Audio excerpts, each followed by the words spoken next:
बिस्मिल्लाहिर्रहमानिर्रहीम इय्याका नअबुदु व इय्याका नस्तईन। आज जिस टॉपिक के ऊपर मैं बात करूंगा वो है हाई क्रेटिनाइन। आपको तो पता है क्रेटिनाइन क्या होता है। देखिए, ये क्रेटिनाइन के बारे में जो है ना जिन लोगों के गुर्दे ख़राब होते हैं उन लोगों को ज़्यादा पता है। देखिए, जब क्रेटिनाइन बढ़ता है तो उसका मतलब ही ये होता है कि आपके गुर्दे ख़राब हो जाते हैं।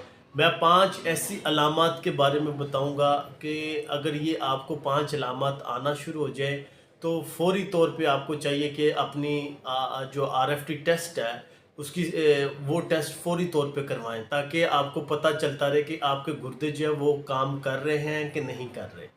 देखिए, क्रेटिनाइन के जो पेशेंट्स होते हैं ना, जिनका ये हाई क्रेटिनाइन होता है, बाज़ औक़ात ये 10 पे भी चला जाए ना तो लोग पेशेंट कहते हैं जी हमें तो कोई किसी किस्म की अलामत आ ही नहीं रही। तो इसलिए इसको जो है ना खामोश कातिल बीमारी कहते हैं। ये इसका पता ही नहीं चलता, ये आहिस्ता आहिस्ता आहिस्ता जो है ये बढ़ती जाती है और फिर एकदम इसके जो है ना सिम्टम जो है वो आना शुरू होते हैं और फिर पता चलता है कि गुर्दे जो है वो बहुत ज़्यादा ख़राब हो चुके हैं, गुर्दे जो है वो डैमेज हो जाते हैं। मैं 5 ऐसी अलामात के बारे में बताऊंगा। अगर ये 5 अलामात आती है तो इट्स मीन कि आपके गुर्दे जो है वो ख़राब हो जाते हैं। नंबर 1 पे आता है कि जब पेशाब में आपको झाग बनना शुरू हो जाए, प्रोटीन आना शुरू हो जाए, तो इट्स मीन कि आपके गुर्दे जो हैं उनके फ़िल्टर जो है वो डैमेज हो रहे हैं और आपके गुर्दे ख़राब होना शुरू हो गए हैं। फ़ौरी तौर पे इसका जो है ना आप ट्रीटमेंट करवाएं। नंबर 2 पे जो है, जब ज़ाहिर है प्रोटीन बहुत ज़्यादा वेस्ट होगी, क्रेटिनिन जब बढ़ना शुरू हो जाएगा तो आपके बॉडी जो है वो स्वेल करना शुरू हो जाएगी।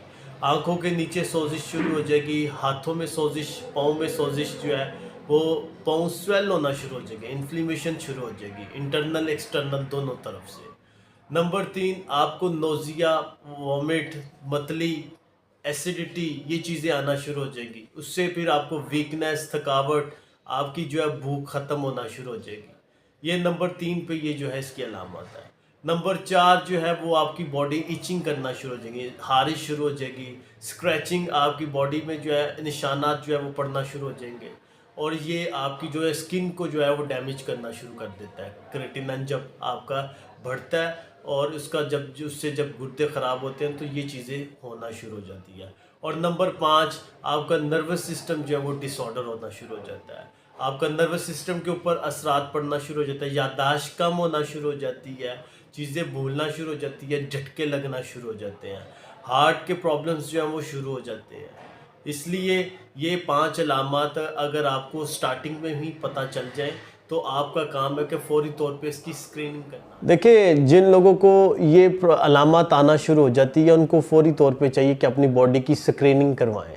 आरएफटी टेस्ट है, यूरिन कंप्लीट टेस्ट है, ये करवाएं। इसमें पता चल जाएगा कि क्रेटिनाइन जो है वो कितना बढ़ा हुआ है, यूरिया कितना बढ़ा हुआ है, पेशाब में कितनी प्रोटीन आ रही है। और स्पेशली जो हार्ट और जो डायबिटीज़ और हाइपरटेंशन के पेशेंट्स हैं जिनका ब्लड प्रेशर हाई रहता है या जो है उनको इशू है डायबिटीज़ का, शुगर का इशू है, इनको तो चाहिए हर 3 से 4 महीने बाद अपनी बॉडी की जो है वो स्क्रीनिंग करवानी चाहिए। आरएफटी वगैरह ये सारे टेस्ट करवाने चाहिए ताकि वो अपने आप को मैनेज कर सके, मेंटेन कर सके। अदरवाइज़ ये एक दफ़ा गुर्दे ख़राब हो जाते हैं, ये बहुत टाइम लेते हैं, बहुत ज़्यादा टाइम लेते हैं। कुछ डायलिसिस पे चले जाते हैं, कुछ ट्रांसप्लांट की तरफ चले जाते हैं और फिर अगर ये चीज़ें भी कामयाब ना हो तो फिर बंदा जो है इस दुनिया से चला जाता है। तो लिहाजा अपनी सेहत का बहुत ख्याल रखें, बहुत ज़्यादा ख्याल रखें। अल्लाह हाफ़िज़।